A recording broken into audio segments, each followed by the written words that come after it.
The opinions and views expressed in the following presentation do not necessarily reflect those of GameCon Radio or its affiliates.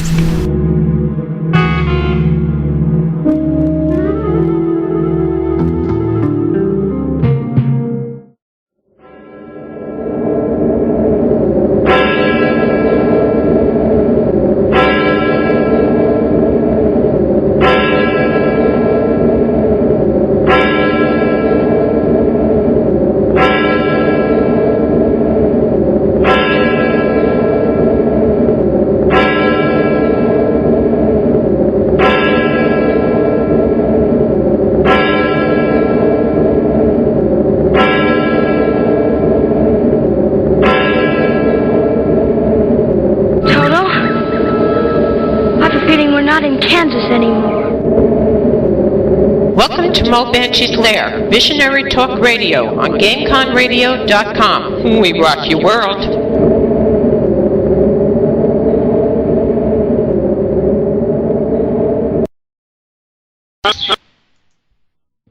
Welcome to Mo Banshee's Lair, Visionary Talk Radio on GameConRadio.com. We rock your game.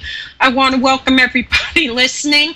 I know people are listening on Players and on the other page and on Asylum, and I want to welcome everybody in the chat. Remember, we welcome questions, and I want to welcome our guests, but I'll bring them on in a minute.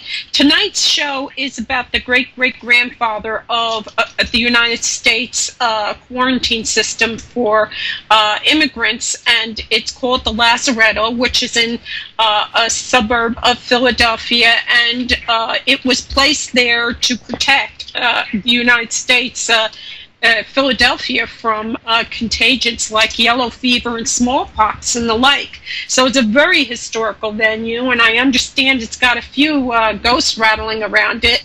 But our music tonight, I thought we would give it an immigrant flavor for tonight because of what the Lazaretto is, and the first one is by Mandy Patinkin, and that's the actor. He's a fabulous actor, but he also sings, and he did a rendition of Brother, Can You Spare a Dime? And we are in hard times, folks. So it's an incredible, if you can listen to the words, it's an incredible song.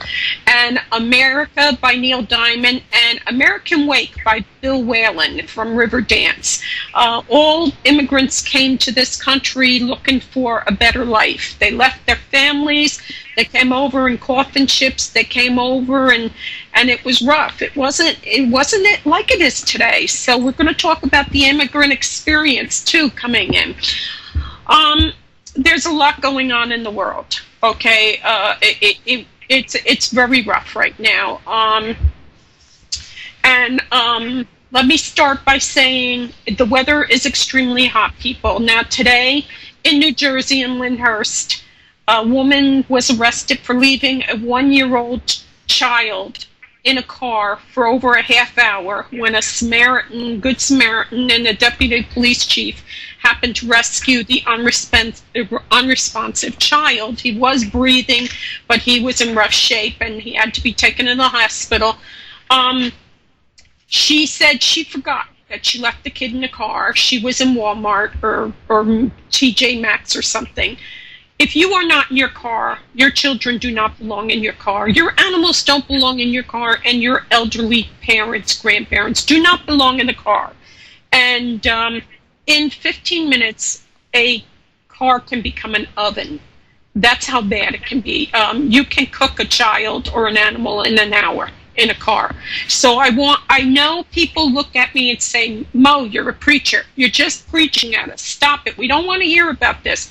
But obviously, 31-year-old Tatena DeLeo of Kearney, New Jersey, she didn't hear the message. And as long as I think I can do some good and save somebody's child or animal or elderly person, I'm going to keep saying it. When you do not leave anyone in the car, if you're not in the car, nobody else should be in that car, okay? This was an amazing bit of luck for this child that this woman happened to be walking past the car and saw this child. It is unbelievable that this moron, and that's what she is. She's nothing but a moron. She should be neutered, spayed, whatever, and she should never be allowed to have another child in her care again. Children are too precious to leave in cars to cook. And I'm appalled at this. Now, she's been released on $25,000 bond. As far as I'm concerned, they can give her the death penalty. She doesn't deserve any better. And I don't want to hear, oh, she's a kid and she wasn't thinking. She didn't think she'd be in there long. I have never gotten out of a Walmart or a TJ Maxx or any other store in less than 40 minutes. So don't tell me that. I don't want to hear that. So please. You see an animal locked in a car, you see a kid in a car alone, you see elderly people, start paying attention, call the authorities, report them, okay? Better safe than sorry. Everybody knows what happened in Colorado, Aurora, Colorado. And, of course, all the people against guns are screaming, if there were no guns, this wouldn't have happened. The problem is all the bad people have the guns. And that's never going to change. I wish it could. I wish we could say it would change, but I don't think it's ever going to change. So taking guns out of the good people's hands is not an option. It's not going to solve anything. And then last night or over the weekend, a 4-year-old child in North Jersey was shot when they were at a basketball game, and somebody let loose with a gun, and this other kid thought he was in trouble, so he fired back, and he shot and killed a 4-year-old. Did they have licenses for any of these guns? No. Is there a way to keep the guns off of them? No. Obviously, they got them illegally. So that's not an option. I wish we could take all the guns in the world and all the weapons in the world and melt them down and make good things with them, but the reality is that is never going to happen. So the only thing I can say is this was a horrible, horrible thing that went on. I hope that people remember that 24-year-old James Holmes, who did this shooting in Aurora, his family didn't do it. They are as appalled and as brokenhearted as everyone else is. I'm sure when they woke up 2 weeks ago, they never ever thought that this would happen in their family. So please, if you know people out there, because I know we have a lot of people from all over the country, all over the world listening, please calm everybody. Taking aim at his family or people that knew him is not going to bring any of these people back. God bless and comfort all the victims and their families. It's going to take time. They're going to have to grieve. Something has been taken away from them that wasn't sick, and it wasn't planned. They had no warning. Their loved one went to the movie and didn't come home. And this is the kind of trauma that either makes families or breaks families. And I hope all these families get enough help that it doesn't break them.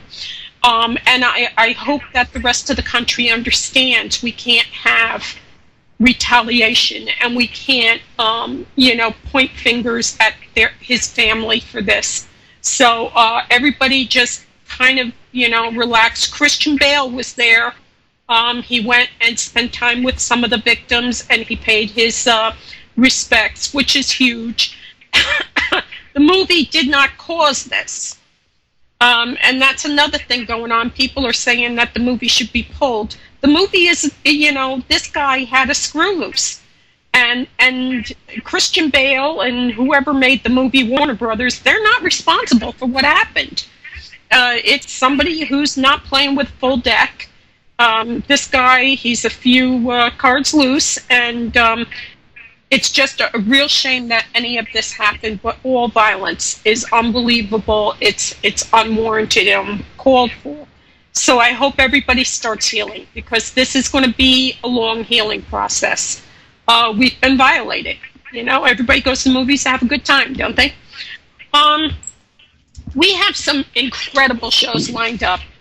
And I want to remind everybody, GameCon Radio has incredible shows on all week long. They play music all week long, so when you're chilling at the PC and looking for some good music to listen to, go to GameCon Radio. You're going to hear something. But we have some awesome shows. Next week I'm taking off because I am going to the Dark Shadows Festival in Terrytown, New York this coming weekend, and I think I'm going to need some time to recoup. So, and no, I don't drink, but it's going to be a lot of walking. So I think I'm going to need a day's break. So next week we're not going to have a show, but following that, we're going to have Dr. Paula J. Kaplan, who has written a book called When Jane and Johnny Come Marching Home, and it's about the plight of our homeless veterans. This is an important show because most of the people you see on the street were veterans.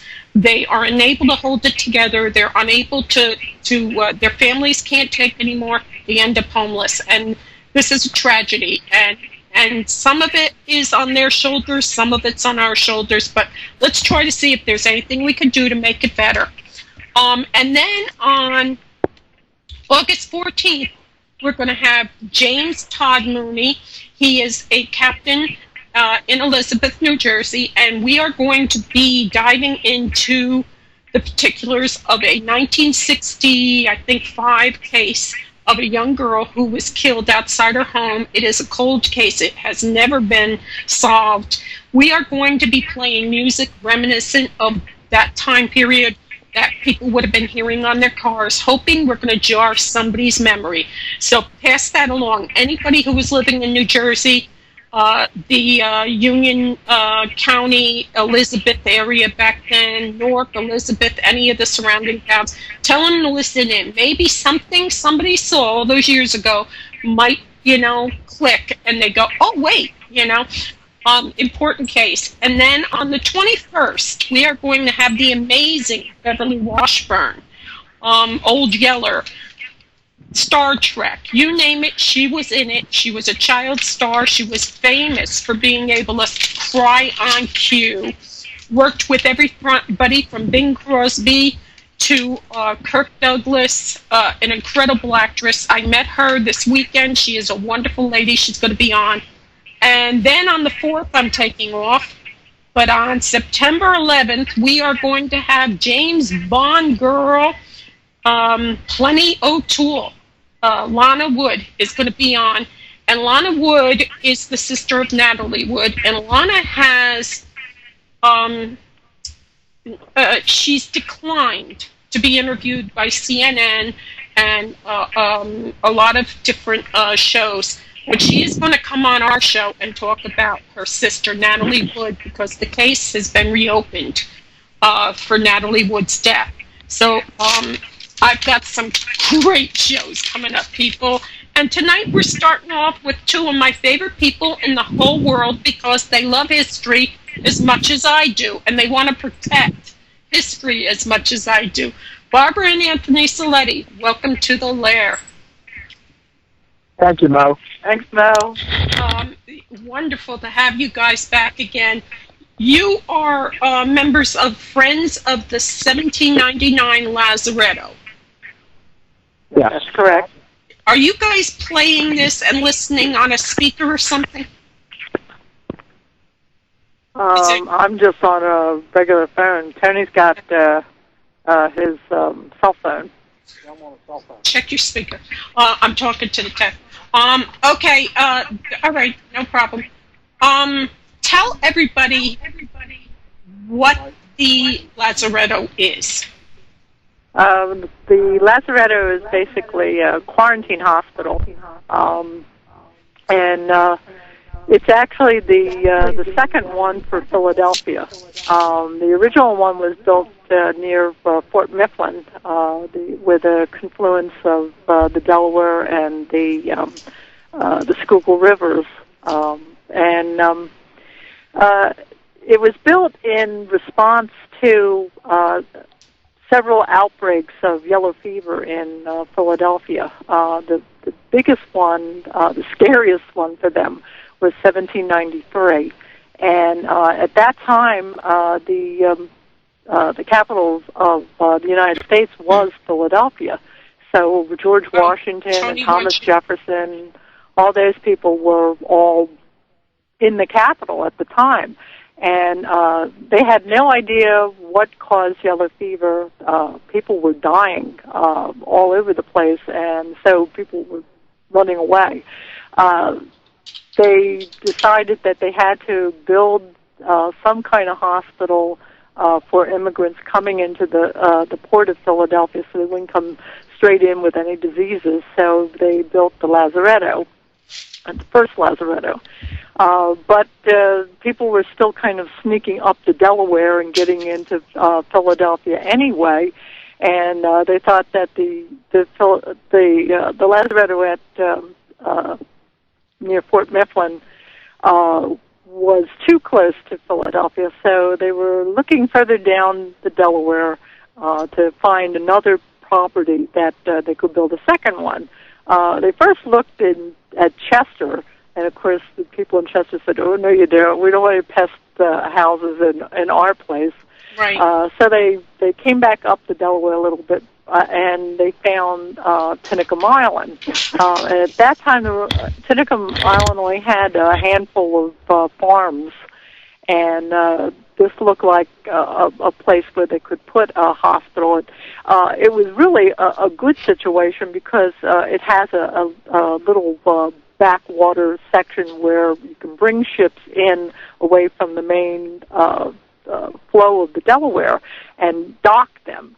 So this is where they decided that they were going to build the Lazaretto. So the Lazaretto basically was built to keep disease out of Philadelphia. It was built with good intention. Yes, it was. It was because there were a lot of really awful. Hang on a minute. We're going to get Tony back on. Tony's phone dropped. We're going to get it back on. He dropped out, Tim. I'm back. Yep, okay. All right. Continue, Barb. No, I forgot what I was going to say. We're saying it was built with the good intentions of. Oh yes, that's right. There were some really awful ways that addressing diseases, and one of the ways they had suggested was to just keep people on a ship and then not allowing them off, and not just the sick people, but everybody would be stuck on this ship. So that was not something anybody wanted to see happen. So that was the reason why they wanted to have a hospital where people could be taken and they would be treated humanely, that they would not end up all dying or suffering, and that they'd be able to start their life in America. Yeah, we have an echo, and I don't know. I'm sorry, people. We'll work on it during the break unless we can take a break, but we're doing something right now to try to resolve it. Originally, for people who are listening, we are accustomed to seeing the landscape as it is now. Back in 1790, it was very, very different, right? Well, right now, it's like Fort Mifflin.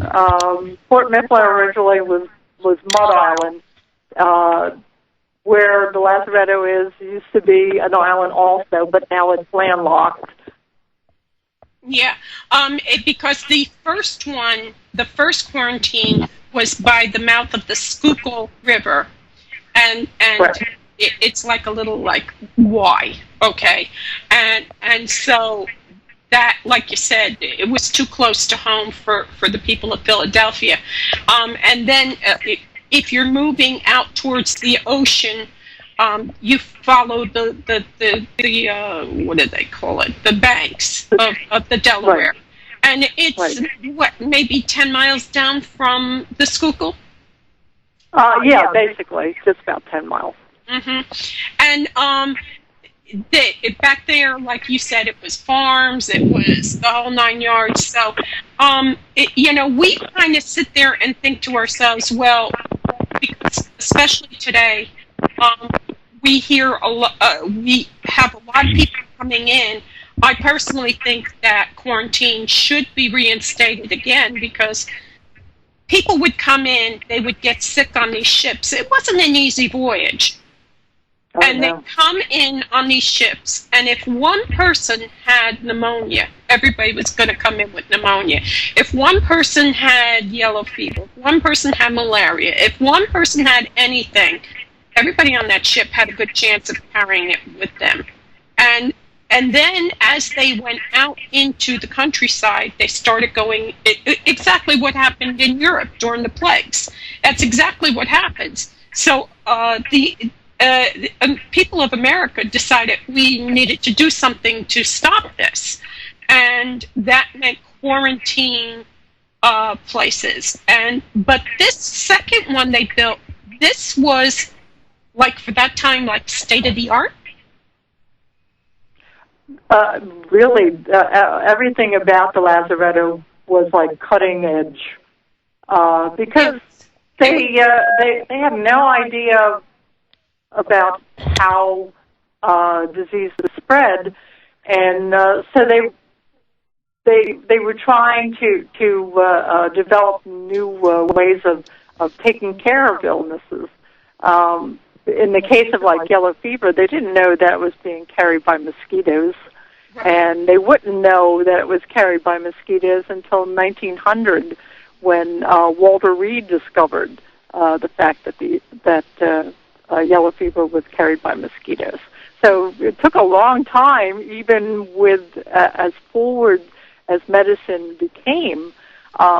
It took a long time before they really could find all of the causes for things and how to be able to address them. And we still see this, as you brought up about, the immigrant responses. We look at people coming into our country now, and we're going, maybe they're bringing diseases and all kinds of stuff. So really the issues of that time period still are the issues of our own current time period.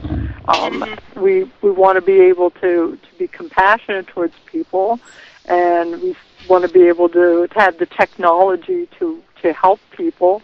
So we're really no different. The times change, but people don't. Right.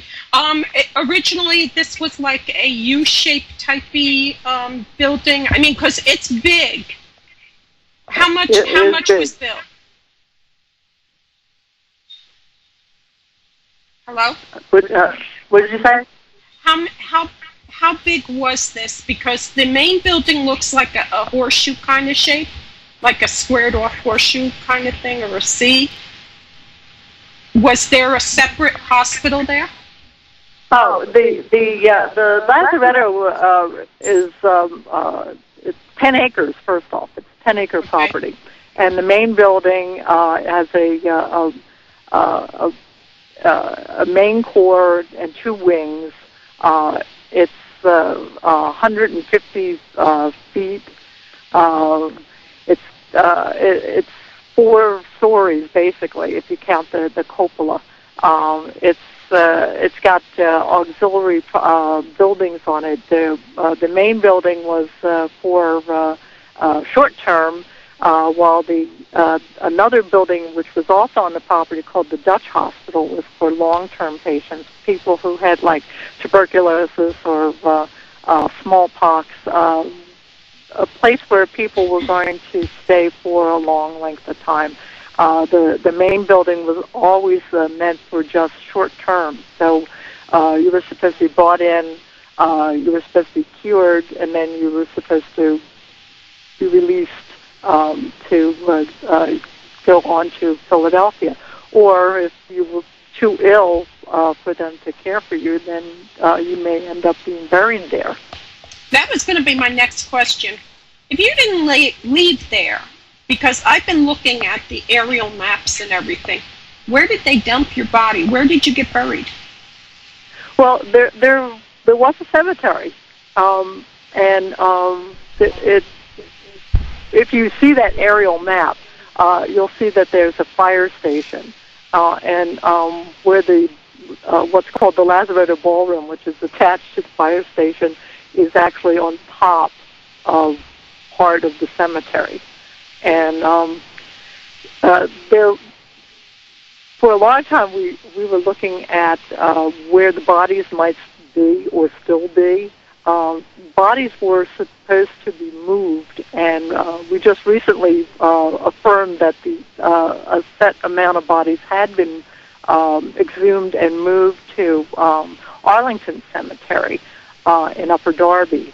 And we just lucked in. That's a whole other story. They were so excited. We finally found them. Because right. we were afraid that they had dumped the bodies into the river or something, because there weren't any records that we could find at Arlington Cemetery. But anyway, there's, just as in the case of Fort Mifflin, when a body is supposedly moved, they only move a skull and a long bone, and then they say that the body has been moved, and then they just cover it over, which unfortunately is the case in a lot of cemeteries that are supposedly moved. They find out that the bodies are still there.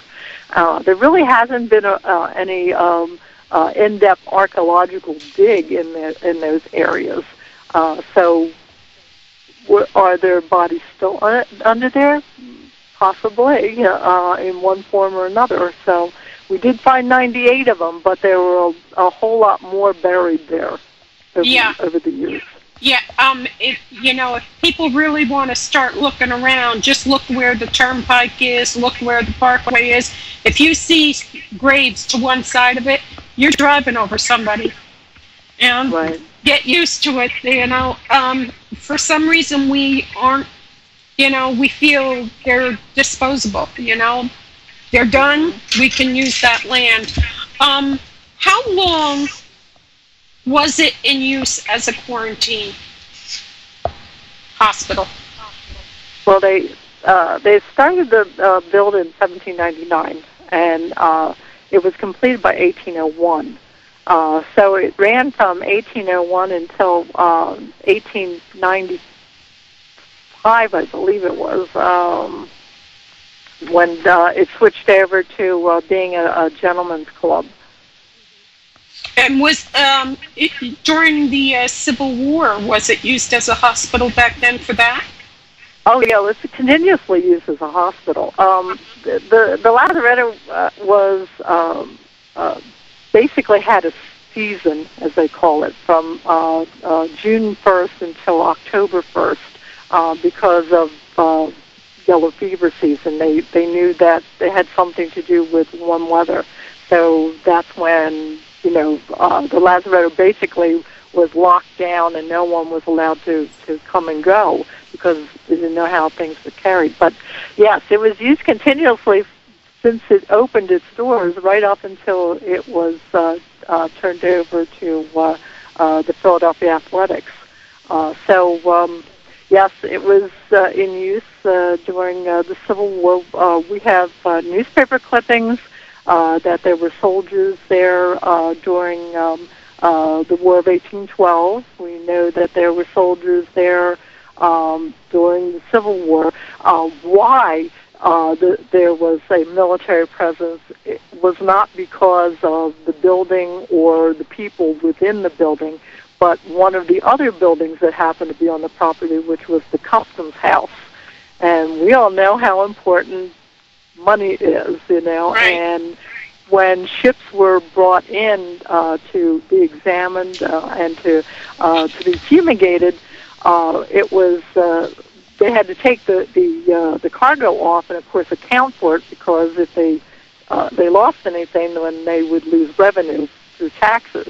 So they would take the cargo off and they would store it in the customs house, and then the customs inspector could check through it and make sure everything was there. And so when the ship would leave, they'd be able to take their cargo along with them. But the big thing was they wouldn't lose any tax money. And during the wars, of course, especially like the Civil War, those Confederates might sneak up the river and steal something out of the warehouse. So that was the real reason, really, that there was a military presence.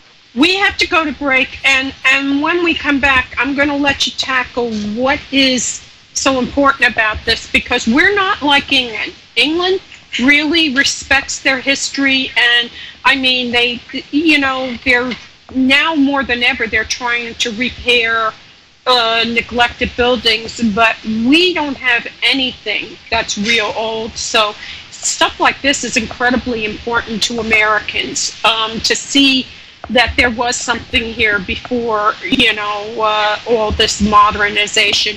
We're going to be right back. Our guests are the Sellettis, and they are part of the Lazaretto Philadelphia Preservation Society. And this is an important historic building, but I understand that there's some ghosts running around it too. So we'll be right back. This is GameCon Radio, rocking your game. Welcome back to Mo Banshee's Lair, Visionary Talk Radio on GameConRadio.com, rocking your world tonight with Barbara and Anthony Selletti of the Lazaretto 1799 Society. The Lazaretto was America's, well, it was America's first quarantine building, wasn't it? That's correct, it was. Yeah, it was there before Ellis Island. It was there before any of the big ports were quarantining people. And so take us through, we talked about how it first started and was used. What did it go through next after,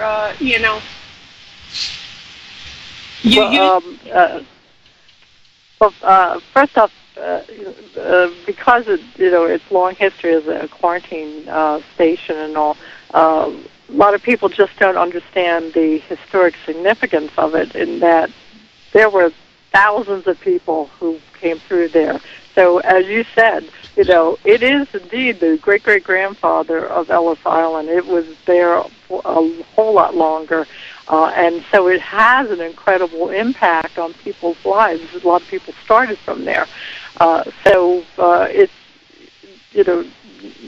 It's, it has other things that it became.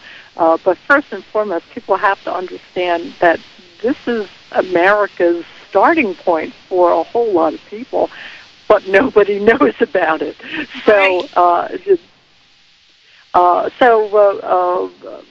After the quarantine years, it kind of like toned down in its national significance, but it still retained a local significance, in that it became what was called the Orchard Club, and it was taken over by the Philadelphia Athletics. And so you have to think that this is the 1890s. Think of, like the Gibson Girl, and that kind of hunky-tonk and laid-back kind of You know what I'm lifestyle. thinking of? This is a place that had enough germs in it to kill the entire European population, and they're putting a gentleman's club in there. That's what I'm thinking. Jeez. Well, the thing is, so even when it was a quarantine station, there was life going on.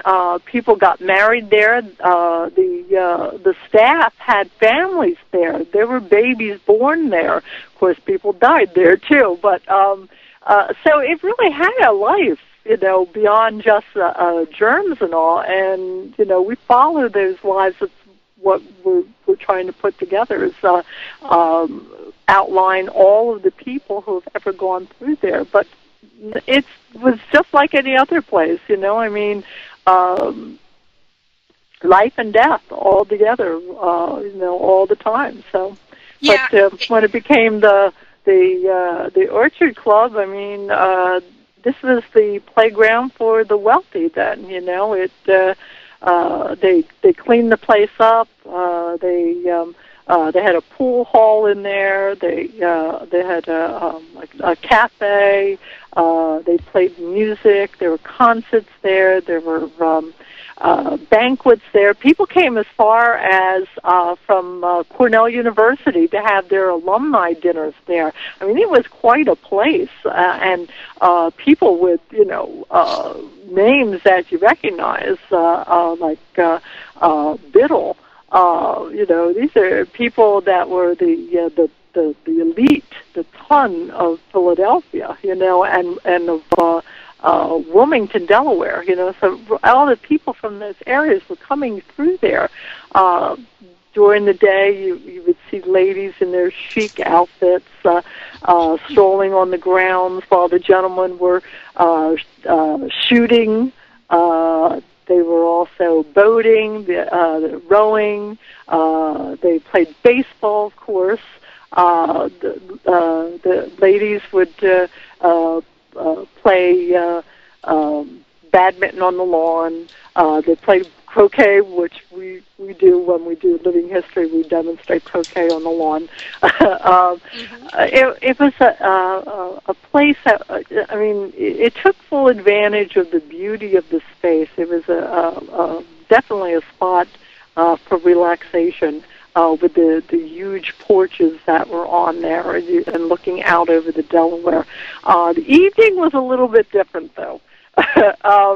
It got to be, a little bit on the color side. The gentlemen took their ladies home, but they brought back other ladies, if you know what I mean. Right. And there was some riotous music and dancing and playing poker, and gentlemen would have smokers, and so it got to have quite a reputation. So much of a reputation, but by the time they finally left out of there, and in 1912, when they finally did leave, there was a temperance group that was looking for a large place in which to meet, and so they found the Lazaretto, and they liked it because it was huge, and they knew they could have lots of people in, and it was healthy because of it being on the river, plenty of sun and wind and all, and then it had that awful reputation that they wanted to be able to purge. So that was what the Lazaretto became. So let me just interrupt for a minute. The name Biddle, people might, if you're a Disney enthusiast, you might remember The Happiest Millionaire, the Biddle family, the eccentric who had the crocodiles and alligators in his arboretum there, and with Fred McMurray, and who was it? Greer Garson, I think, played his wife. But that's a family that had been there since colonial times. Surely a founding member, old money in Philadelphia. So, when you're thinking of these, you're thinking of they have boats by the river, and in the evening they're going out, and the girls have their parasols, and the boys are rowing and singing by the light of the moon and stuff. It's a very classical view of it. It's very different now. The water's dirty and everything else, what happened after they got rid of the men's club there? Well, after that, they wanted to be able to get the bodies out, to clean the place up.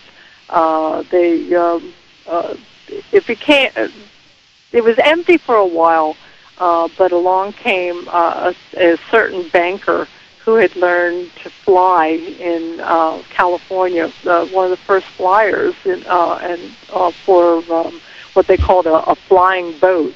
And he was looking for a place in which he could start a school and be able to teach people how to fly. So Colonel Robert Glendenning was a banker. He hobnobbed with the Biddles and the Wanamakers and all the people that were well known, and he figured that it would be good for all of them to learn how to fly. As a matter of fact, he said that any young man who would want to learn to fly, he would teach them how to fly for free if they would commit to one day, if need be, being able to fly for the military. Because Glendenning was watching what was going on in Europe, and he was seeing what was going especially on with the Germans. and the Germans were taking the flight, and he thought that, the Americans need to learn to fly. But he had to get some backing, so to get some initial money, he went to all of his, well-known friends and said, look, if you got yourself a flying boat, your families go to Cape May for the summer, and they go up into the mountains. And wouldn't it be nice that you'd be able to spend the weekend with them? Because you have to think that, here is at the turn of the century, roads aren't, and you're going to end up with people, having to take a long time to get there. And so, unfortunately, these banker guys had to keep banker hours, so a lot of times they wouldn't get to see their family very much. So Glendenning said, well, you could fly a flying boat, and you'd be there in, an hour or two, and there you go. You could spend that time with your family, and then you fly back for Monday, and be right there for the start of your banking week or your financial week, whatever, and that was very appealing. And so that was where he started to get his seed money from. He was hoping also to convince the Army of the importance of having an air power, and they weren't really,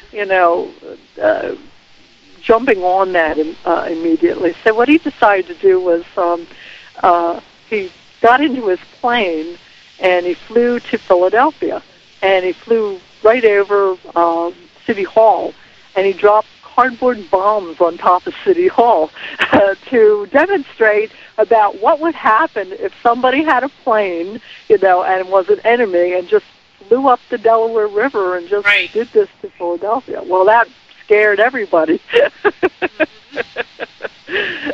So that definitely made the Army sit up and take notice, and that was the start of the seaplane base that actually is still there. And it was set for the start of World War I. They did a lot of training of pilots who ended up in France and Belgium and flying in Germany and all. So that contributed a lot to the cause. It was doing well until the winter of 1917. They forgot about how cold the Northeast can get, and that particular winter, it was so cold the Delaware froze. So you can't launch a seaplane on a frozen river. So the Army had taken over the Lazaretto. They called it Chandler Field. They said, well, this isn't going to work. So they just came in with some barges, and they moved everything. They moved the where they were keeping their planes. Everything got loaded on the barges and taken off to Louisiana, so where it doesn't freeze. So there was still an Army presence there until the 1930s almost, and eventually they left, and the customs house and everything actually still remained in government hands until the 1950s, and then the property was sold. But the seaplane base stayed there. One of the fellows that came with Colonel Glendenning's original flying boat came down from New York on a train. They had to disassemble the airplane, brought it down by train. And this individual was named Frank Mills, and Frank was a mechanic. So he liked the place, and he remained. And eventually, Frank bought the property and continued with the seaplane base there. He raised children there. His sons followed after him. They flew. They also had a marina that continued right on up until finally the one son who was running the place got ill, was old, decided, they had enough, and the family was tired, and they sold it to a group called the Marine Investors, and they ran the seaplane base, and they ran the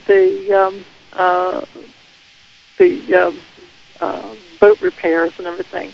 But they were deciding that it wasn't making enough money, and they were contemplating tearing down the building. Now, I mean, that really put everybody into a tizzy, because the Lazaretto is the only remaining quarantine station that's intact in the Western Hemisphere. And it's to think that they would just knock it down. What is it with Philadelphia? I mean, it's the birthplace of America, and they are horrible at maintaining our history. What is it with these guys? You would not believe what goes through their heads, that they, the entire area, the port area of Philadelphia, lost so many of its buildings. And now, they wish they could have it back, and they, and they would have even lost Independence Hall if it weren't for a bunch of women who put up a fuss to save it. So, yeah, I worry too about what is this. When they're supposedly the keepers of history, they were so ready to just allow it to be knocked down. Yeah. And so that's. I guess it's because a lot of people that come here have walked away from their history in other countries. We are a country created from immigrants. And I guess because they walked away from their past, they just don't hang on to anything. We're not like other countries in Europe where families hang on to things. Here we are a very throwaway society. I don't get it. But I'm very disappointed with Philadelphia, because we're not talking about, yes, the Alamo is extremely important. Everybody remembers the Alamo. Oh, I want to go see the Alamo. But this place and Fort Mifflin and Independence Hall, when you watch, what is that movie, The Patriot? This is what they were fighting for and protecting, and this was the birthplace of our democracy. We are a republic. That's where it was born. Meetings and hiding from the British soldier, and I don't see care being given to it. We've become very disposable with our own history, and now our children don't have anything to look at to say, oh wow, this is where we come from. I'm disheartened by it. What have you found, artifact-wise, there on the property between the Lazaretto and the airstrip? Well, we do have some artifacts that have been found. That area is really rich in history, because there was the site of the first permanent settlement. The Swedes had settled in there long before Penn showed up, and so there was the site of the Princehof, and there were so many important beginnings in that area. So there's been artifacts that are have a lot of folklore connotation to them, which you talk about when we talk about ghosts and things of that sort. But there's been bottles. There's been the typical stuff that you would find, buttons and people are still looking even right now for artifacts. A couple of gentlemen have been given access to areas along in that area that they found gold coins that they think that pirates had dropped or had been washed down from Philadelphia. Artifacts like, the Tidicum Township Historical Society, keeper of a lot of the artifacts there. We have the original bucket from the Lazaretto pumper, and we have the Lazaretto pumper itself. The pumper is firefighting equipment, so it dates from the beginning of the building also.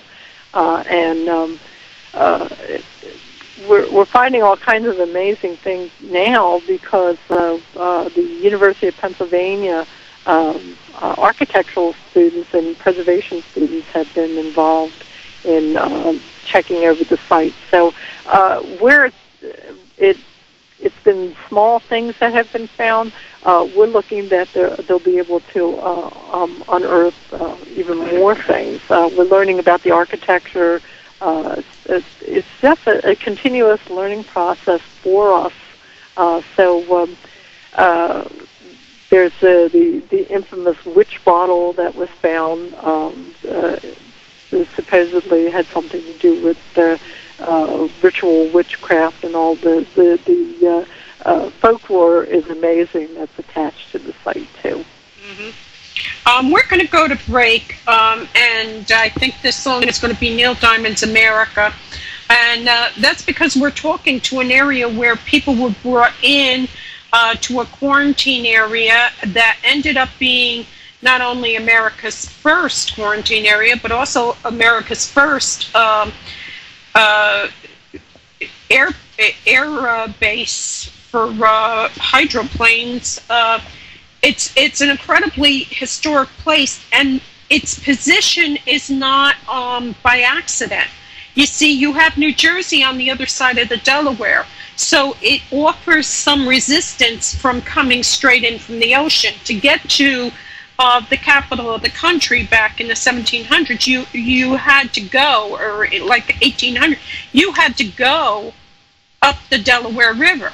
So strategically, it was an incredible find, and it took brilliant minds to think of this, because to get to it, you had to go up the Delaware, and here you've got your first base there, airplane base. You've got everything there. Fort Mifflin was not attached to the mainland back then, right? Back then, no.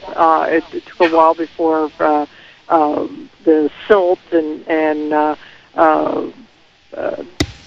water that just brought more dirt and things like that. I mean, farmers were, of course, blocking up waterways, and that was creating more dikes and things of that sort, and dirt would accumulate. So eventually it all filled in, So, Fort Mifflin, sitting up above, the Lazaretto, and also.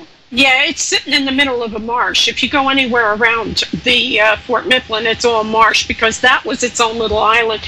We'll be right back. We're going to talk about the investigations, because your paranormal team investigates it, and see what you think about it. Are there ghosts there or not? We'll be right back. This is GameCon Radio, rocking your world tonight with the Lazaretto of Philadelphia. Welcome back to Mo Banshee's Lair Visionary Talk Radio on GameConRadio.com. We're talking about an area in Philadelphia which has been sorely neglected. Before, we had New York City all like it is, and before we had Ellis Island and all that, we had the Lazaretto in Philadelphia, and it was down towards the mouth of the Delaware River, and that's where you were taken for quarantine. And Fort Mifflin at that time was still an island. It wasn't part of the mainland, and it protected us. You guys are part of a group called PAST, P-A-S-T? Yes, that's the Pennsylvania Anomalous Society team. Okay. Can you tell us about what you do at the Lazaretto with the investigations? Well, we originally approached Tinicum Township, who owns the Lazaretto, and as we know, paranormal investigations equal money, and Oh, yeah. we saw the Lazaretto in need of some cash to be able to start the process of fixing it up. So members of our team asked if we might be able to do an investigation. So they didn't have much experience in what paranormal investigations were or anything like that. They just had some vague ideas, you know. So we said, you know, the whole of it is that we would go in, we would investigate, we would collect the evidence, we'd put it in a viewable format on a DVD, and we would give it to them, and that would be it. And they could use it whatever way they wanted to be able to attract, people in so that they could make money. So if they wanted to sell the DVDs, they could do that, whatever they wanted to do. So that's basically, they agreed and said, okay, fine, show us what you do. So we were privileged being able to, first off, go in and we did the mapping of the entire building. At that time, Mark Davis was with our group, and he's dynamite when it comes to all the technical mapping, stuff. So went through. We had made up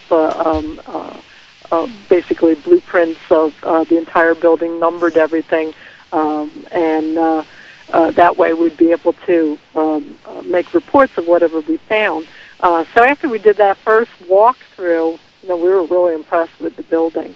But you could definitely feel that there was an awareness there, that having been empty for a while, having people wandering about in it, we were noted, that's how I felt, that somebody knew we were there, and they weren't alive. And so we set up an investigation, and actually we were privileged to do several of them. We did collect evidence. We did have some really interesting encounters. We interviewed people from around the area that have had contact with the building, inside the building, doing repairs and things like that. We got funny stories from the fire department, which is literally across the parking lot from the building, about seeing strange lights in the building, and they would call the police, and the police would go, and they wouldn't find anybody. And as soon as the police would come out and leave, then the lights would start up again. So the fire department thought that was interesting. Members of the community were in the building doing some walkthroughs and things, and they all agreed about this. There's a spot in the basement, which everybody calls the cell. It's basically where they stored dry goods and probably wine bottles and of that stuff. But it's just enclosed with like lattice work, and so everybody jokes that that's the cell because it's got a door and everything like that. Right. But many people have reported having a sense of someone behind them, and people have also been touched. I had a personal experience there too, where I was walking around with other people who were taking pictures, and I apparently was not paying attention like I should have been, and I ended up getting slapped on the rump. So there was a cheeky spirit in the basement who likes to invade your personal space. Mm-hmm. The basement area, they used to have a big fireplace. They used to do baking and everything down there. So there's strange odors besides the dead animals that you find. Yeah. A lot of, a lot of personal experiences in there.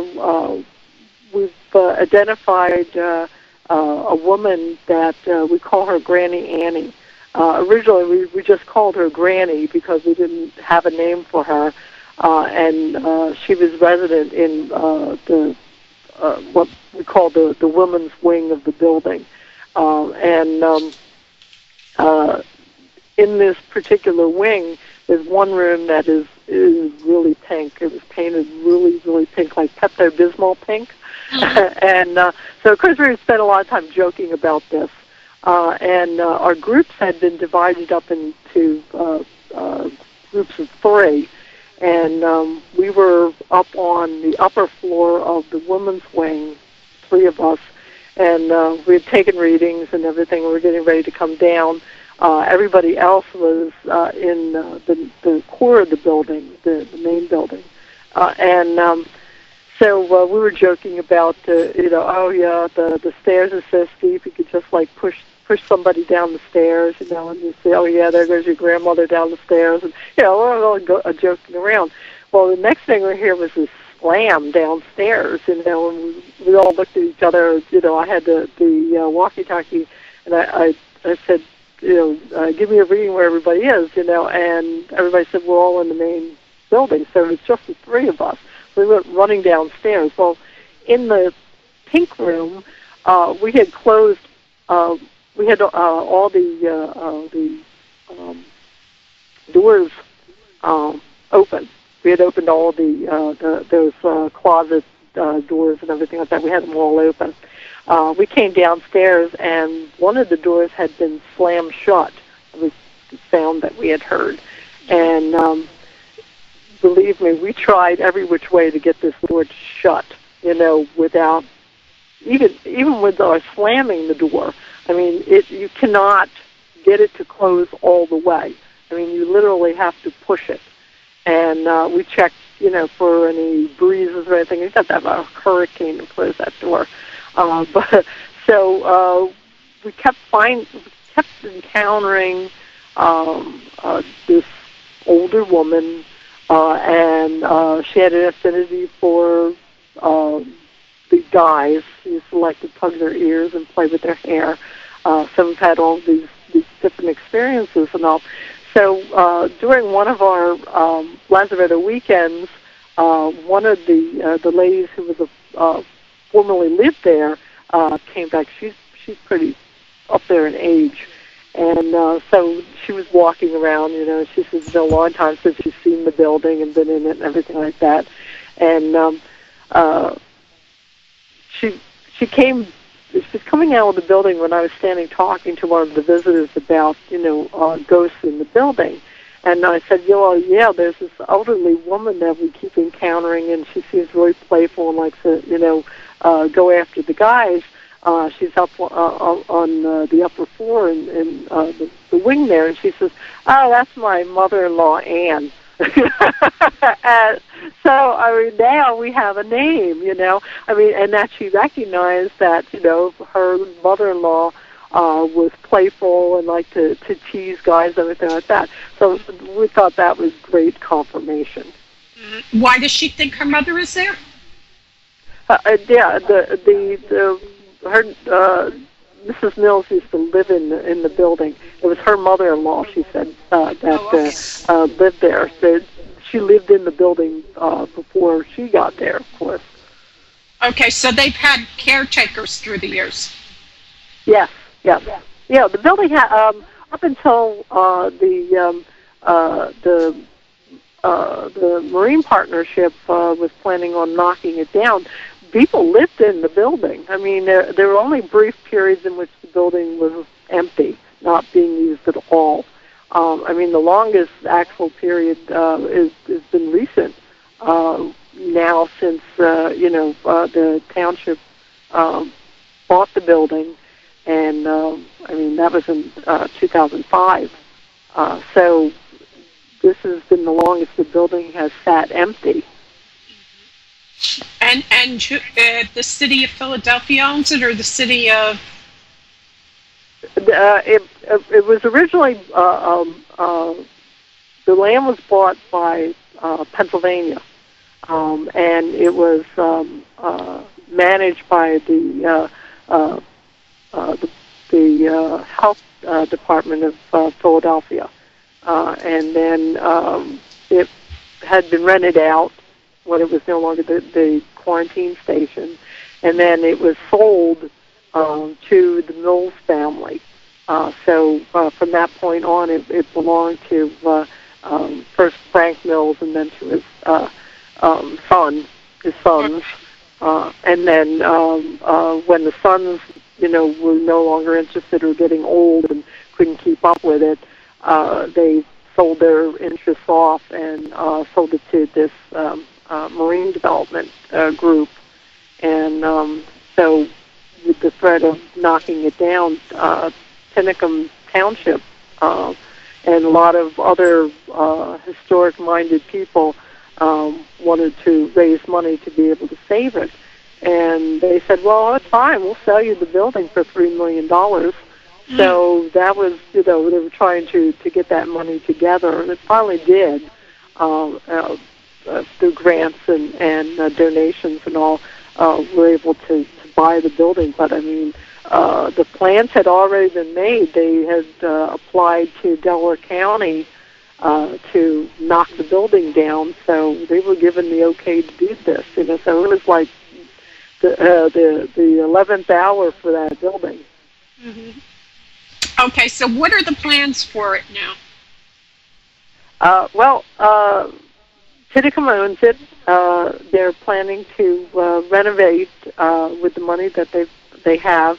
The entire facade is going to be brought back to its original 1801 facade when it first opened, and they're going to upgrade electrical components in it. The first floor of the entire building, which is the main core and the two wings, is all going to be municipal offices.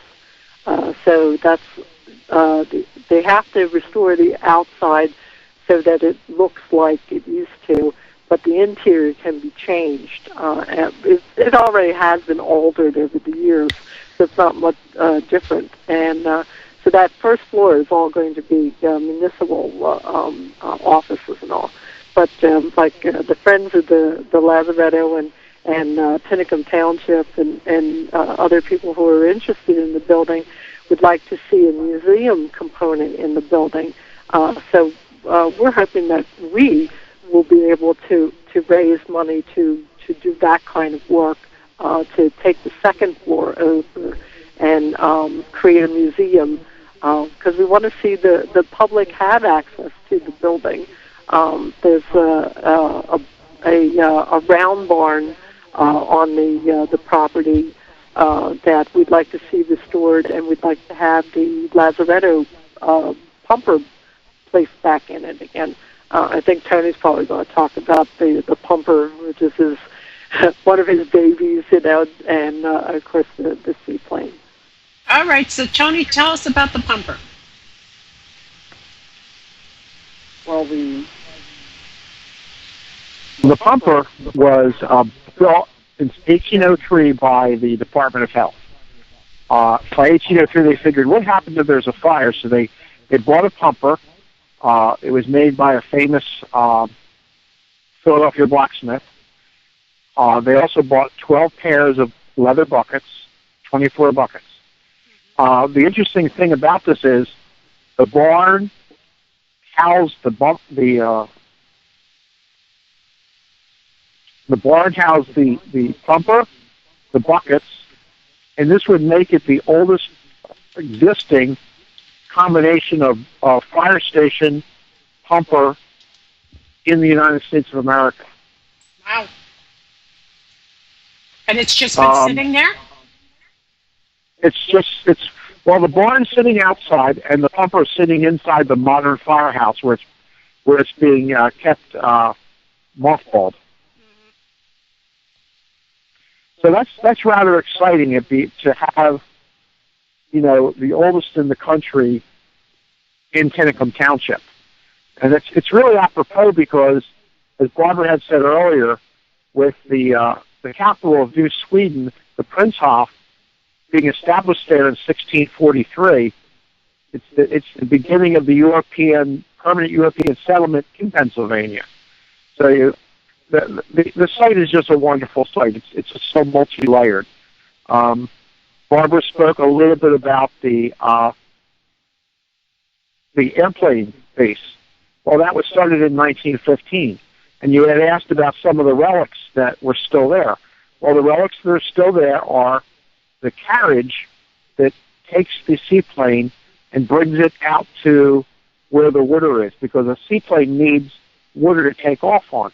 So what they would do, they'd create it was a carriage, and the carriage was on some rails. The plane would go onto the carriage, and it would go out into the river till it reached the low water. It was high tide. It was closer to the shore. Low tide, further away from the shore, so the plane can take off. So that carriage is there. And all over the grounds between the Lazaretto and the quarantine hospital part of the Lazaretto and the river are some narrow gauge rails, and those were for moving the seaplanes around the site. And the bases of the hangars also still exist. Are they talking about rebuilding like hangars and stuff like that, and putting seaplanes back there? Well, right now what they're considering doing, and they have money from the state of Pennsylvania to do it with, is they would take the frontal area of the Lazaretto property. Half of it would be seaplane, half of it would be a marina.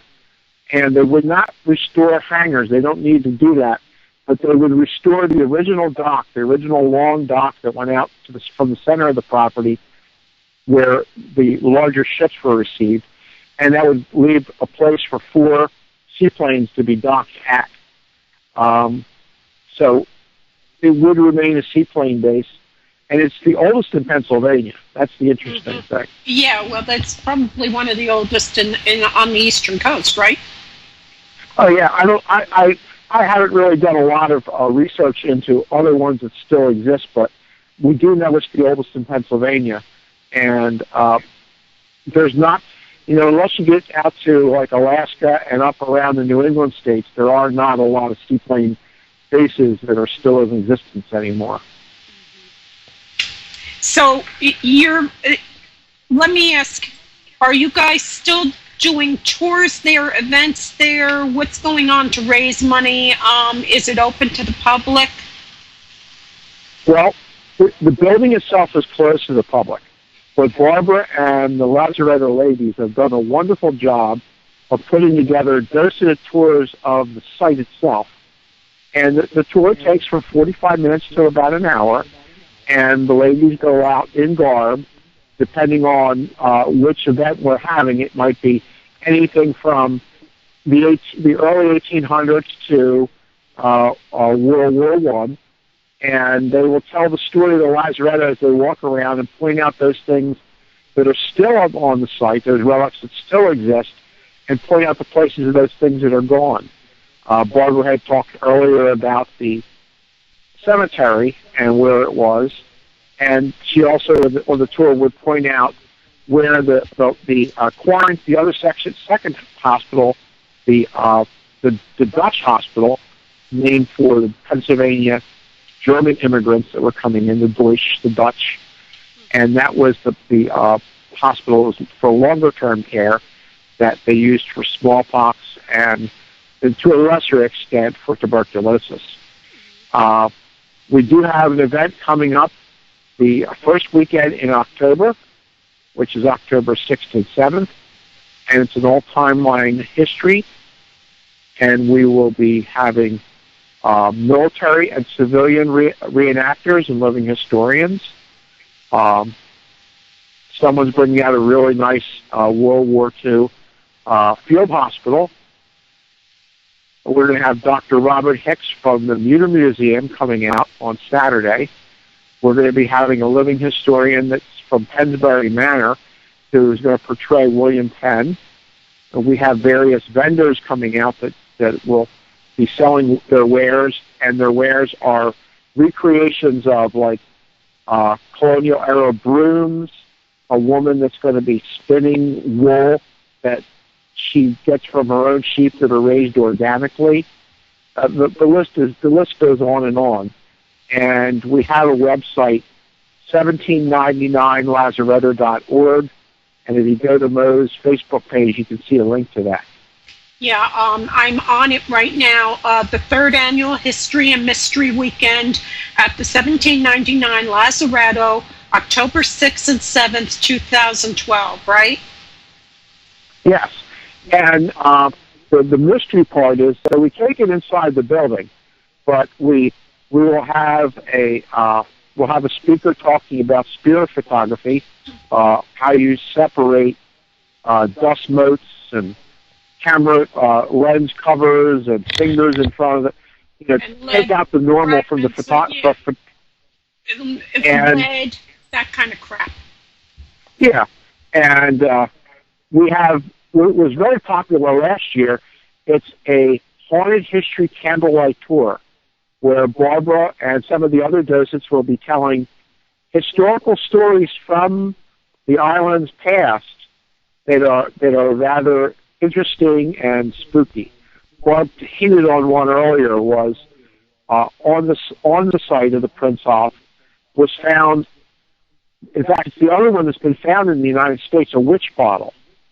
And if you want to find out more about that witch bottle, you have to come out on that weekend. And there's a lot of other stories about waylaid women, drowned aviators. The stories go on, but you have to come out the weekend to hear the stories. Okay. Yeah, we definitely want to hear the stories. So tell them what time to get there and how. Well, actually, we're going to go to break. When we come back, I want you to tell them how you get there and, what to expect and everything, okay? We'll be right back. This is GameCom Radio. We're talking about the Lazaretto, which was the United States' first quarantine island facility in the United States back in 1799. A long history of different things. It's always been in use. It has been everything from hospitals to clubs to all kinds of things, and now it's being reinvented yet again and used as a municipal center and hopefully a museum. And we'll be right back. The last song I'm going to play is The American Wake by Bill Whalen, and we'll be right back. Welcome back, everybody. We're concluding a fascinating show about the Lazaretto, which is in the suburb of Philadelphia. In what's the name of this town again? Because I know I'm going to say it wrong. Essington, Pennsylvania. They're going to have a fundraiser. Now, here's the deal. It's going to be October 6th and 7th, 2012.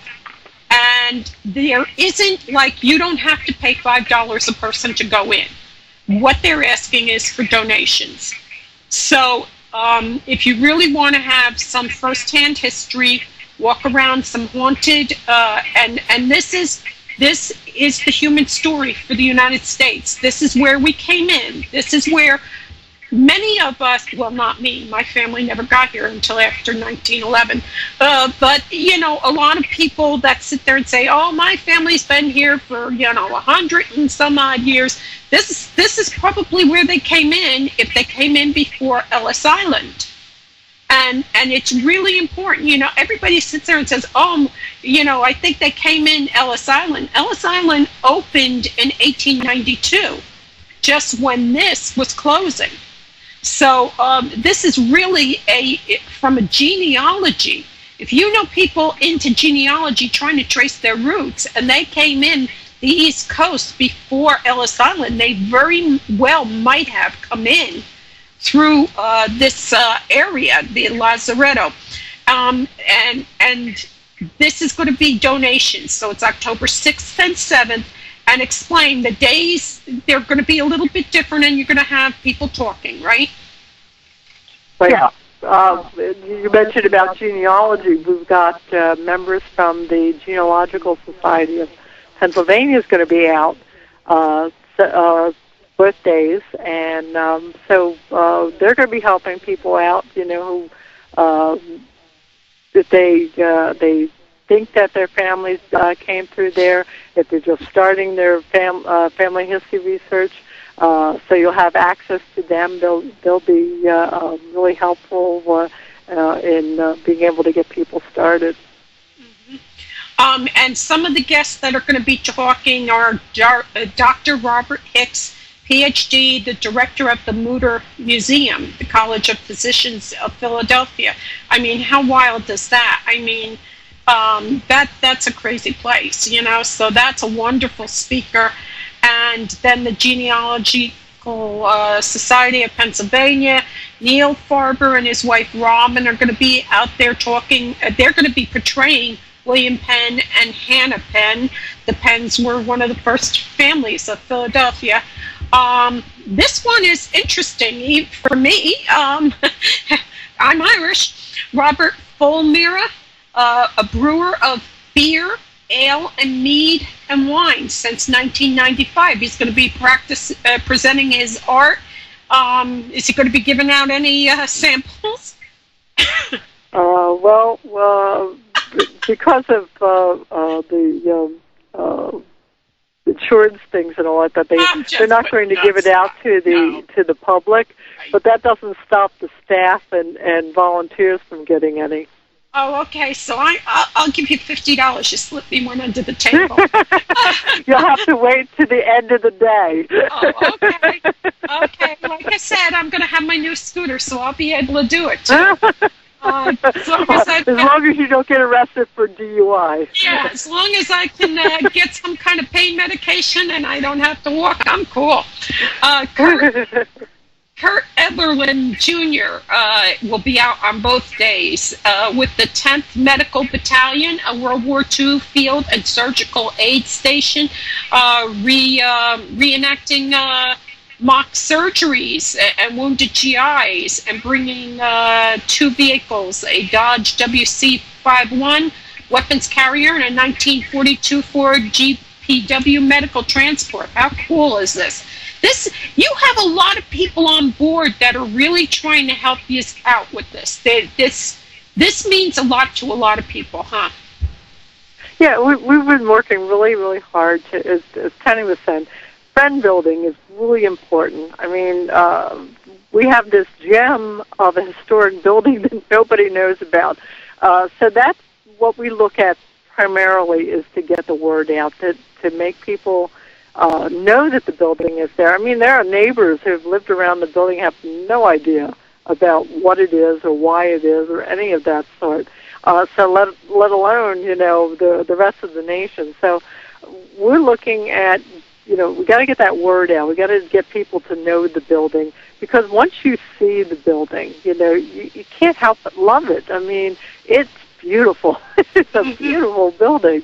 And it belongs to all of us, not just Pinnacle Township and its people, but everybody in the nation. It's our building, And so, all these people we've made friends with, we've told them our story, we've invited them out, they come to see the building, they fall in love with the building too, so they're donating their time and energy just to get the word out too, so.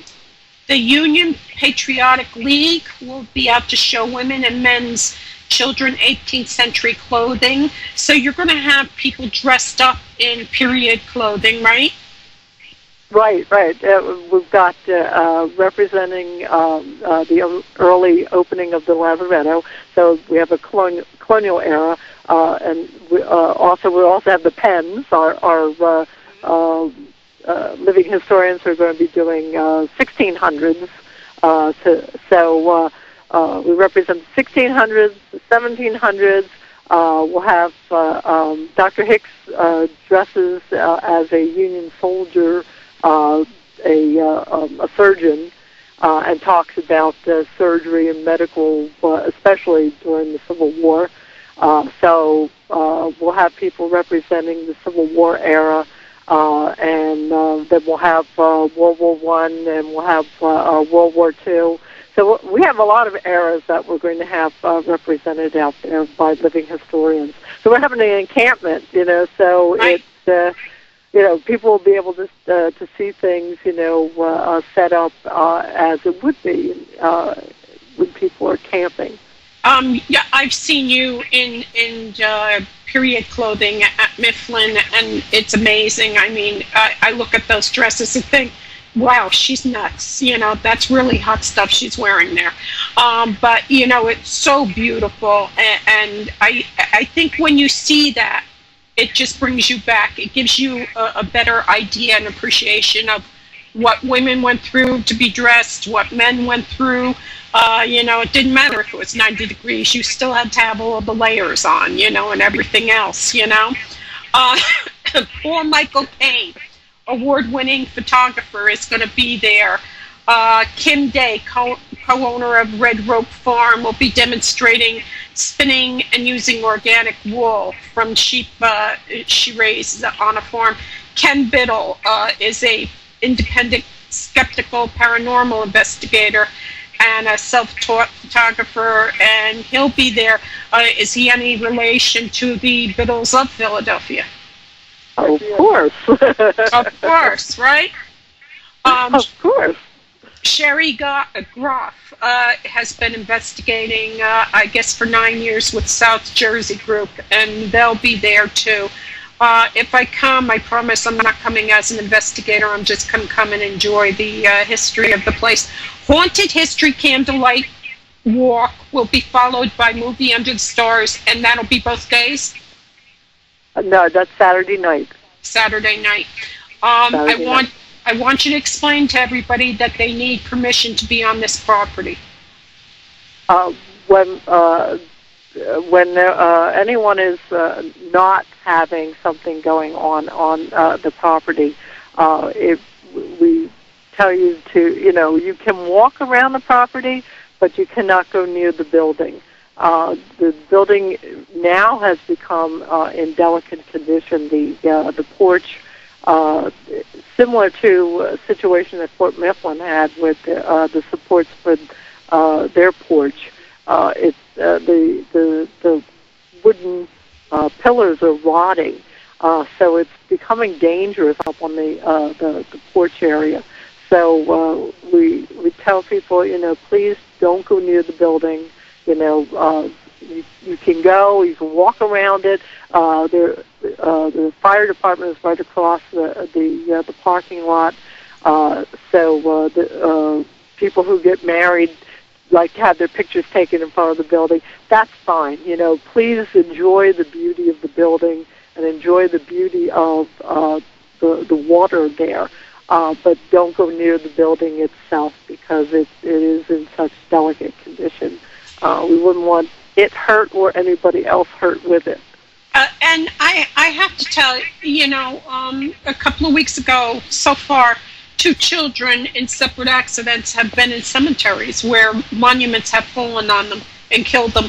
These places that are very old and nobody's been really taking care of them, the weather beats the daylights out of them, and this thing is right on the riverbank. I mean, there's not a lot of protection from it. You've got flooding, you've got water. People sit there and tell me, oh, I'm going to go to some old abandoned building, and I'm like, why? Are you looking for a death sentence? Did your mother raise an idiot? Because this can be dangerous stuff. Let me ask, what about lead paint in there? Has that come up as a problem yet?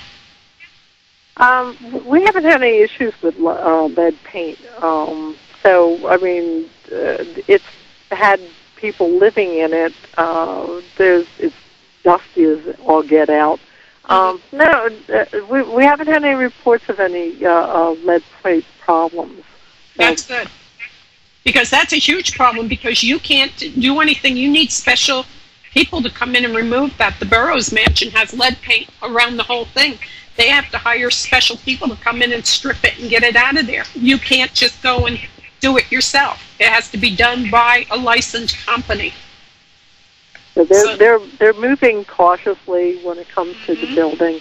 I mean, it has to be restored, Right. and so they're doing studies right now to see what needs to be in place. How they can make improvements, and looking at the original plans. All these things have to be taken into account before they move on the building. I mean, the building's got electricity running in it. There's water for it, and it has burglar alarm, smoke alarms. So it's got all of those things in place, like right now. But it's the exterior that we worry about. And as we said, it's exposed to the elements. It's been even worse in more modern times. Just like Fort Mifflin has a problem, we have the same problem on the other end of the airport, and the flyovers and everything. The planes coming over shake the building. Right. We not too long ago had that big earthquake. Last August. Since the fire station was built, a lot of water has been banked downward towards the Lazaretto. So it's getting more water in the basement than it did before. There's a lot of things that are going on with it. And so we're really happy that they're going to be doing the restoration. Because the brick part of it is remarkably stable, but the wooden part is the problem. Right. And you see it around the windows, the rotting. So we just don't want people to get hurt. So we warn them, stay away from the building. We don't want the building hurt either. So. Right. But really, we encourage people to come out and walk. It's really pleasant, especially on an evening, summer evening. To just walk down by the waterfront and everything. I mean, when you sit out there and you see how beautiful it is, what was the appeal for so many generations of people who passed through there. How lovely it is. Yeah, Ellis Island, it wasn't a perfect solution, but they did try to make them realize you're coming into a new world. We're modern. We've got the best facilities here and that kind of thing. And even though it because it processed a lot of people, it took a heck of a beating, but it's still there, And this place was built with the same idea. It was going to help a lot of people, but time is the enemy, and it beats everybody up. I want to thank you guys for coming on. Like I said, this is going to be on YouTube. It's going to be on Podomatic. I'll be sending the links to you so you can copy it and everything. Anything else you want to say about the Lazaretto? Come out and see her. Yeah. That's the best thing I can say, because once you see her, you'll love her. You'll appreciate the history of it. And when you come out, you'll go away with a real sense of history, and bring your friends, and that's what we want, to raise the awareness and get funds. How about you, Tim? Yeah, what Barb said, and also remember to find us on Facebook. Okay. On Facebook, you can find us as Friends of the 1799 Lazaretto and Living History at the 1799 Lazaretto. So find us on Facebook. Our website is 1799lazaretto.org. And please come out and support us this October 6th and the 7th. When you go to the website, you'll see the people who have so far coming out, and there's going to be more additions before October. Yeah, it's not that it's not that out of the way because it takes me about an hour and 15 minutes, an hour and 20 minutes, and I'm right on the water on the eastern coast in New Jersey. I mean, I'm literally on the water here. And so it's not a terrible ride that you can't do. It is accessible from all parts of Jersey. It's accessible from Philadelphia. I mean, it's not hard to get to it. It's away from downtown Philadelphia, so if you're worried that you're going to get trapped in that mess, you bypass that completely. So we're right off of 95. yeah. So that's the great part about it, you know, because I'm one of those people that I hate to drive in Philadelphia. I hate to drive in New York City. That's why I don't live in either town, you know what I mean?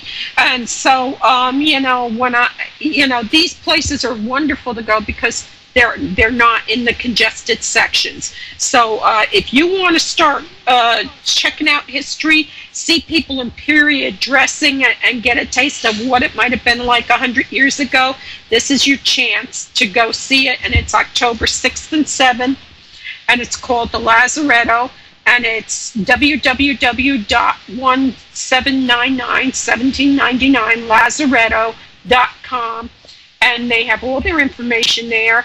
And please support this. This is American history. This is our history.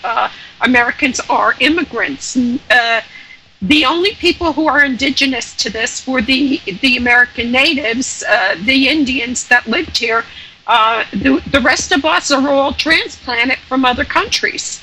And so we are immigrants, and this is our story, the immigrant story. And your first introduction to the United States usually was a quarantine hospital where they checked you to make sure you weren't going to make everybody else sick. And I personally am not against them starting that up again, putting people in quarantine for a week or two to make sure that they're not bringing in something, you know, that we've eradicated. Now we seem to be getting all these old diseases back, and it's troublesome, and I think it's because we're trying to be too nice. We're not protecting ourselves anymore.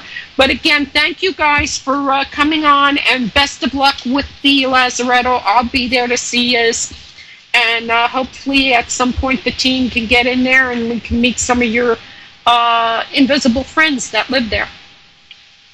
Yeah, thanks for having us on, Mo. Okay, thank you very much. All you got to do is hang up. That's very interesting. And I love history, and if you do not know history, you are destined to repeat all your mistakes. So I'm thrilled to death to have Barb and Tony Selletti on from the Lazaretto Group Society. Next week, I'm going to take a break. I'm going to go on vacation. Like I said, I'm going to be walking around Terrytown, New York for the Dark Shadows Convention. So that means I'm going to be licking my wounds Monday and Tuesday. So I thought I would just take a break. But in August, we're coming back with Paula J. Kaplan, a psychologist who wrote a book, When Jane and Johnny Come Marching Homeless. And I understand there's a movie, a documentary being worked on by veteran actors to bring the plight of our homeless veterans. And these are kids that are having a real hard time fitting back into society. You know, it's kind of rough. It's kind of rough when, you know, you've been given carte blanche and you're over there, and now you come back and you have to be a totally different person. No lashing out, no nothing. It's really hard to fit back into normal society. So a lot of these people end up homeless. We have a lot of people who are homeless that were over in Vietnam, and it's a real shame. So maybe we can do something and learn some things, and maybe it'll help all of us, because I don't think there's anybody who doesn't know a veteran at this point. Then on August 14th, Captain James Todd Mooney is going to come back. She's going to be talking about Wendy Sue Wolin, who was murdered in Elizabeth back in the 60s. She was a little girl. A man walked across the street and stabbed her in the stomach, and she stumbled to the firehouse across the street and said, "That man punched me," and she died right there. This is a cold case. We're going to be trying to see if we can solve it. So please start telling your friends from the New Jersey area, people that lived in New Jersey, in the Elizabeth area, that to listen to it. Maybe something they saw all those years ago, maybe someone they knew might ring a bell, and we can give this little girl's family some peace. And then on the 21st, Beverly Washburn is coming back on. And Beverly Washburn has been on everything. She starred in movies with Bing Crosby, Kirk Douglas, incredible actress. She's the girl who could cry at command. And she is a huge animal lover, and she's doing a reflective tour, and I saw it, and it's wonderful. She plays clips from movies. She did all the series. She did all the big series back in the day, and she was just on a Las Vegas, that thing with James Caan. She played a character on there. So she's a wonderful actress. She's coming on the 21st. 28th, we're going on vacation. And I think the 4th, we're going to be on vacation. And then we're coming back on the 11th of September. The 11th of September, Lana Wood, the sister of Natalie Wood, will be joining us. And she will be talking about being a Bond girl and being Natalie Wood's sister and the void in her life since the tragic accident when Natalie died. And we're going to be talking to her about what she hopes happens, because they've reopened Natalie's investigation. And that's got to be rough, because, you're just starting to get over it, and now it's right back in your face again. So I think we've got some wonderful shows coming on. The best thing you guys can all do is pass our link around. And with that, I want to thank you all for listening. God bless you all. Thank you for hanging in there with me. I love you all, and be safe out there. It's a jungle. Bye-bye. Somewhere over the rainbow,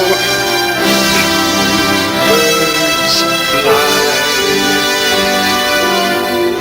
Birds fly over the rainbow, while love can talk.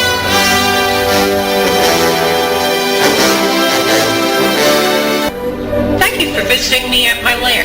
Banshee Lair is broadcast live on Tuesday evenings at 10 p.m. Eastern, 9 p.m. Central, 8 p.m. Mountain, 7 p.m. Pacific, and in the UK, 3 a.m. Wednesday mornings on www.gameconradio.com. You can listen to our recent recordings on Podomatic/MoBanshee.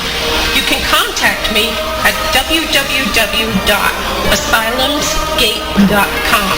Again, thank you for listening. God bless you and yours, and have a very cool day.